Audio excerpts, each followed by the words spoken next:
شهر رمضان الذي أنزل فيه القرآن هدى للناس وبينات من الهدى والفرقان اعوذ باللہ من الشیطان اللعین الرجیم بسم اللہ الرحمن الرحیم الحمد للہ وکفا وسلام علی عبادہ الذین اصطفیٰ محمد وعطرتہ الطاہرہ واللعنۃ الدائمۃ علی اہلہا اما بعد۔ ہماری گفتگو ماہ مبارک رمضان کی روزانہ کی دعاؤں کی مختصر تشریح کے اعتبار سے جاری و ساری ہے۔ آج دوسرے دن کی دعا امام معصوم علیہ السلام یوں تعلیم فرماتے ہیں، بسم اللہ الرحمن الرحیم، اللہم قربنی فیہ الی مرضاتک، اے پروردگار مجھے اپنی رضاؤں سے قرب عنایت فرما، وجنبنی فیہ من سخطک و نقماتک، اور مجھے دور رکھ، بچا لے اپنے غضب سے اور اپنے عذاب سے، ووفقنی فیہ لقراءۃ آیاتک، اور اے پروردگار مجھے اپنی آیتوں کی قراءت کرنے کی توفیق عنایت فرما، یعنی کہ تلاوت قرآن کریم کرنے کی توفیق عنایت فرما، برحمتک یا ارحم الراحمین، تجھے اپنی رحمت کا واسطہ اے سب سے زیادہ رحم کرنے والے۔ اس دن کی دعا کی تلاوت کا جو ثواب روایت میں ملتا ہے وہ یوں ہے کہ من دعا بھی، جو اس دعا کی تلاوت کرے گا، اعطی بکل خطوۃ لہ، اسے اس کے ہر قدم پر، فی جمیع عمرہ، اور اس کی ساری زندگی میں، صرف ماہ رمضان کے اندر اس نے جتنے قدم چلے، قدم اٹھائے اور رکھے، اس کے بارے میں بات نہیں کی جا رہی، فی بکل خطوۃ لہ فی جمیع عمرہ، اب اس کی پوری زندگی میں اس نے جتنے قدم چلے ہیں، جتنے قدم اٹھائے اور جتنے قدم رکھے ہیں، ہر قدم اور ہر خطوہ پر اسے کیا ملے گا؟ عبادۃ سنۃ صائما نہارہا وقائما لیلہا، ایسا ثواب ملے گا اسے، ایسی عبادت کا، ایک سال کی عبادت کا ثواب، ہر قدم پر، ہر خطبے پر، ایک سال کی عبادت کا ثواب، ایسی عبادت جو دن میں روزہ رکھ کے اس نے کی ہو اور رات کے اندر قیام کرنے کے ذریعے سے کی ہو۔ لہٰذا آج کی یہ جو دعا ہے، آپ نے دیکھا، ملاحظہ فرمایا آپ نے کہ 2 لائن کی یہ دعا ہے، 1.5 لائن کی دعا ہے، لیکن اس مختصر ترین دعا، یعنی کہ ان مختصر ترین الفاظ کے ذریعے کی تلاوت کے ذریعے ہمیں ثواب کتنا عظیم مل رہا ہے۔ ایسی عبادت، ایک سال کی ایسی عبادت کا ثواب مل رہا ہے، ہر ایک قدم پر ایک سال کی ایسی عبادت کا ثواب مل رہا ہے کہ جو دن میں روزہ رکھنے کے ذریعے سے ہو اور رات میں قیام کرنے کے ذریعے سے ہو، ہر ایک قدم پر ایک سال کی عبادت کا ثواب، روزے دار دن میں روزے کے ساتھ، رات میں قیام کے ساتھ۔ کیسی دعا ہے یہ کمال ہے امام معصوم علیہ السلام کی زبان مبارک سے جاری ہونے والے ان الفاظ کا، کہ مولا امام معصوم علیہ السلام اپنی زبان مبارک سے چاہے مختصر الفاظ تعلیم فرمائیں، لیکن اس کا ثواب رب ذوالجلال کی بارگاہ میں بہت عظیم ہوگا، اس لیے کہ یہ جانتے ہیں کہ اس رب سے مناجات کا سلیقہ اور ڈھنگ کیا ہے۔ اب آ جائیے پہلا جملہ، اللہم قربنی فیہ الی مرضاتک، پروردگار مجھے اپنی رضاؤں کے ذریعے اپنی رضاؤں سے قریب کر دے۔ اپنی رضاؤں سے قریب کر دے کا مطلب کیا ہے؟ تو مجھ سے راضی ہو جا۔ اللہم قربنی فیہ فی ھذا الیوم الی مرضاتک، اپنی مرضات، اپنی رضاؤں سے قریب کر دے مجھے۔ آج کے دن میں امام باقر علیہ السلام سے پوچھا گیا کہ ہمیں کس طرح معلوم ہو، اے ابن رسول اللہ، اے مولا، ہمیں کس طرح سے معلوم ہو کہ پروردگار عالم ہمیں دوست رکھتا ہے یا نہیں، ہمارے کاموں سے راضی ہے یا نہیں؟ مولا ارشاد فرماتے ہیں، امام معصوم علیہ السلام آقا ارشاد فرماتے ہیں جواب میں کہ اپنے دل کی طرف دیکھو اور تم خدا کے دوست کو دوست رکھتے ہو یا نہیں یہ دیکھو۔ سوال کیا گیا کہ ہم کیسے جانیں، کس طرح سے ہمیں پتہ چلے کہ خدا ہم سے راضی ہے، ہمارے کاموں سے راضی ہے؟ مولا ارشاد فرماتے ہیں کہ تم یہ دیکھو کہ کیا تم اللہ کے دوست سے راضی ہو، خدا کے دوست کو دوست رکھتے ہو یا نہیں رکھتے ہو؟ خدا کے دوست کو دوست رکھتے ہو یا نہیں رکھتے ہو؟ اگر اس محبت کو تم نے اپنے دل میں پایا تو سمجھ لینا کہ وہ بھی تمہیں دوست رکھتا ہے جیسے تم پروردگار عالم کے دوست کو دوست رکھتے ہو۔ الکافی کی جلد نمبر 2 پیج 127 پر یہ حدیث لکھی ہوئی ہے۔ اب ذرا دیکھیے کہ امام باقر علیہ السلام نے تو بہت بڑا مسئلہ ہمارا حل کیا۔ یہ حدیث، اس حدیث کے ذریعے سے ہمارا ایک بہت بڑا مسئلہ حل ہوتا ہے،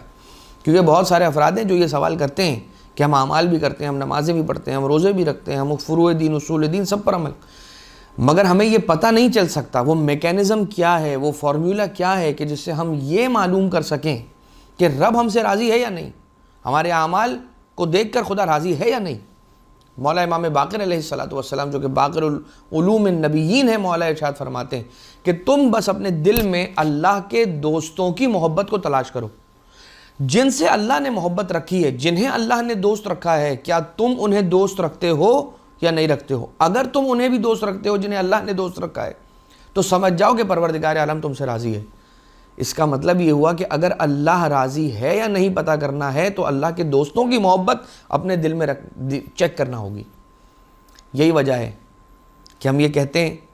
کہ اگر تمہیں اپنے دل میں ائمہ معصومین، علی اور اولاد علی، رسول اور اہل بیت رسول علیہ السلام کی محبت محسوس ہوا کرے تو اس بات کا یقین رکھا کرو کہ پروردگار عالم تمہیں دوست رکھتا ہے اور تم سے محبت رکھتا ہے اور تم سے محبت کرتا ہے۔ جب یہ اس کا فضل ہے کہ تمہارے دل میں اپنی اہل بیت اطہار کی محبت کو اس نے رکھا ہے۔ مولا امیر المومنین علیہ السلام اب اللہ کی رضاؤں کے گرد، یہ آج کی جو دعا ہے یہ رضا رب کے گرد گردش کرتی ہے، لہٰذا مولا کائنات علیہ السلام، مولا امیر المومنین علیہ السلام کی ایک حدیث ہے جس کے اندر آقا ارشاد فرماتے ہیں کہ پروردگار عالم نے 4 چیزوں کو 4 چیزوں میں پنہا کیا ہوا ہے، 4 چیزوں کو 4 چیزوں میں پوشیدہ رکھا ہے، چھپا کے رکھا ہے۔ وہ 4 چیزیں کیا ہیں؟ نمبر 1، اپنی اجابت کو، یعنی کہ دعا کی قبولیت کو دعاؤں میں رکھا ہے، اپنی اجابت کو دعاؤں میں رکھا ہے، یعنی کسی دعا کو انسان حقیر نہ سمجھے، ہلکا نہ سمجھے، شاید وہی دعا ہو کہ جسے پروردگار مستجاب کرنے والا ہے۔ نمبر 1، اپنی اجابت کو دعاؤں میں رکھا ہے، اپنے غضب کو گناہوں میں رکھا ہے، لہٰذا کسی گناہ کو چھوٹا نہ سمجھنا، شاید وہی گناہ ہو جو اللہ کا غضب لانے کا سبب بن جائے۔ تیسرا، اپنے دوست، اپنے ولی کو تمام بندوں میں چھپا کر رکھا ہے، تم نہیں جانتے کہ وہ جسے تم ہلکا اور حقیر سمجھ رہے ہو، نعوذ باللہ من ذالک، وہی اللہ کا ولی تھا، وہی اللہ کا دوست تھا اور پسندیدہ بندہ تھا۔ نمبر 4، اپنی رضا کو، اپنی خوشنودی کو اپنی اطاعت میں پوشیدہ کر کے رکھا ہے، لہٰذا اللہ کے کسی حکم کو چھوٹا نہ سمجھو اور اس کی کسی بھی چھوٹے سے بھی عمل پر اطاعت کرنے کو، اس کو فالو کرنے کو، اس کی اتباع کرنے کو چھوٹا نہ سمجھو کہ کہیں یہ نہ ہو کہ اس نے اپنی رضا کو کسی ایک چھوٹے سے عمل کے اندر، کسی ایک مختصر سی اطاعت کے اندر چھپا کے رکھا ہو۔ اور یہ بالکل پاسبل ہے۔ انسان کہتا ہے یہ تو چھوٹا سا عمل ہے، کیا ہو جائے گا اگر یہ نہیں کریں گے تو؟ اور پروردگار عالم نے اپنی رضاؤں کو، خوشنودیوں کو اسی کام کے اندر رکھا ہو تو خدا یہ چیک کرنا چاہتا ہے، اور خدا چاہتا ہے کہ میں دیکھ لوں اور اختبار اور پرکھ لوں لوگوں کو کہ کون ہے کہ جو میری خوشنودی کے لیے کام کر رہا ہے اور کون ہے کہ جو اپنی سمجھ اور اپنی لاجک کی پرستش کے اندر اعمال کر رہا ہے۔ بہت سارے لوگ ہیں جو آپ سے کہتے ہیں کہ یہ کام کرنا ہے مولانا صاحب، شریعت کا یہ حکم ہے، سمجھائیے ذرا، لاجک سے سمجھائیے گا، ہمیں حدیث مت سنائیے گا، ہمیں قرآن کی آیت مت سنائیے گا، ہمیں لاجک بتائیے گا۔ تو لاجک تو ہم بتا دیں گے، لیکن پھر وہ بات کہاں جائے گی کہ ہم نے اللہ کا حکم پورا کرنے کے لیے یہ کام انجام دیا ہے۔ لہٰذا کوئی بھی کام ہو، کوئی بھی امر ہو، اس کو انجام دینا اس نیت سے ہو تو معراج ہے کہ چونکہ اللہ نے کہا ہے اس لیے کر رہے ہیں، ہمیں سمجھ آئے نہ آئے اس کی ضرورت ہی نہیں ہے، بس اس نے کہا ہے یا نہیں کہا ہے، بالکل کہا ہے، جب کہا ہے تو کرنا ہے۔ عسیٰ ان تحبوا شیئا وہو شر لکم، بہت سی مرتبہ ایسا ہوتا ہے کہ تم کسی چیز کو اپنے لیے پسند کر رہے ہوتے ہو مگر وہ تمہارے لیے شر ہوتی ہے. وعسیٰ ان تکرہوا شیئا وہو خیر لکم، اور کبھی کوئی ایسی چیز ہوتی ہے، قرآن کریم کی آیت، کہ کبھی کوئی ایسی چیز ہوتی ہے جسے تم ناپسند کرتے ہو، تمہیں اچھی نہیں لگ رہی ہوتی ہے مگر وہی تمہارے لیے خیر ہوتا ہے اس کے اندر. نہج الفصاحہ کے اندر ایک حدیث ہے کہ من ارضا والدیہ، جو اپنے والدین کو راضی رکھے اور کرے، فقد ارضا خالقہ، تو بس اس نے اپنے خالق کو راضی کر لیا، اپنے خالق کو راضی رکھا. ومن اسخط والدیہ، جس نے اپنے والدین کو ناراض کیا اور غضبناک کیا، فقد اسخط اللہ، تو اس نے اللہ کو غضبناک کیا. نہج الفصاحہ کے اندر یہ حدیث ہے. اب آ جائیے اللہ کی رضاؤں تک پہنچنے کا ایک راستہ اور ہے، اور وہ راستہ کسی اور نے نہیں بلکہ حضرت سرکار ابا عبداللہ الحسین ابن علی ابن ابی طالب علیہ الصلاۃ والسلام مولا آقا علیہ السلام نے ارشاد فرمایا کہ رضا اللہ فی رضانا اہل البیت، یاد رکھنا اللہ کی رضا ہم اہل بیت اطہار علیہ السلام کی رضاؤں میں پوشیدہ ہے. اگر جب تمہیں کبھی سمجھ نہ آ پائے کہ ہمیں اللہ کو کیسے راضی کرنا ہے تو ہمیں راضی کرنے کی کوشش کر لینا. اگر ہم راضی ہو گئے تو یاد رکھنا کہ خدا بھی تم سے راضی ہو جائے گا. تو کیا ہی خوب ہو کہ انسان کوئی ایک نیکی اس نام پر کرے کہ میں مولا کائنات کے نام پر یہ نیکی کر رہا ہوں، میں سرکار امام حسن کے نام پر یہ علیہ الصلاۃ والسلام یہ نیکی کر رہا ہوں، سرکار ابا عبداللہ علیہ الصلاۃ والسلام کی خوشنودی کے لیے، ان کی رضا کے لیے یہ کام کر رہا ہوں. اور اسی طرح سے صاحب الامر علیہ الصلاۃ والسلام تک، یا جناب سیدہ سلام اللہ علیہ کی خوشنودی میں کسی کی غیبت ہو رہی ہے، میں رکوا دوں جا کر کہ نہ کرو، ایسا نہ کرو. ہاں چاہے کیا ہی ہوگا اس نے یہ کام، لیکن تم اس کی پیٹھ پیچھے یہ بات نہ کرو. لہٰذا یہ وہ باتیں ہیں کہ جس سے اللہ کی رضا شامل حال ہوتی ہے. اور وہ کون سی چیز ہے جس سے اللہ کا غضب نازل ہوتا ہے، جس سے پروردگار عالم غضبناک ہوتا ہے، ناراض ہوتا ہے؟ وہ کون سی چیزیں؟ امام معصوم علیہ الصلاۃ والسلام ارشاد فرماتے کہ 5 چیزیں ہیں کہ جس سے رب ذوالجلال ناراض ہوتا ہے. 1، والدین کو اذیت دینا. نمبر 2، قطع رحم، یعنی کہ اپنے رشتہ داروں سے، خونی رشتہ داروں سے قطع تعلقی کر لینا. نمبر 3، نماز میں تاخیر کرنا. ابھی تو بہت وقت موجود ہے، ابھی تو آدھا گھنٹہ پڑا ہے، ارے ابھی تو 20 منٹ پڑے ہوئے ہیں، ابھی تو 15 منٹ ہے، بہت وقت پڑا ہے نماز قضا ہونے کے لیے، نعوذ باللہ من ذالک. اور نمبر 4، حقوق اللہ کی عدم ادائیگی، پروردگار عالم کی حقوق کی عدم ادائیگی، یعنی کہ کیا؟ معصیت کرنا، حرام کام انجام دینا، محرمات جو خمس و زکوٰۃ و یہ ساری چیزیں جو واجب ہیں اس کا ادا نہ کرنا. حج واجب ہو گیا، حج ادا نہیں کر رہے، زکوٰۃ واجب ہو گئی، زکوٰۃ ادا نہیں کر رہے، خمس واجب ہو گیا، خمس نہیں دے رہے، نماز نہیں پڑھ رہے، وغیرہ وغیرہ. اور امیدواروں کو مایوس کرنا،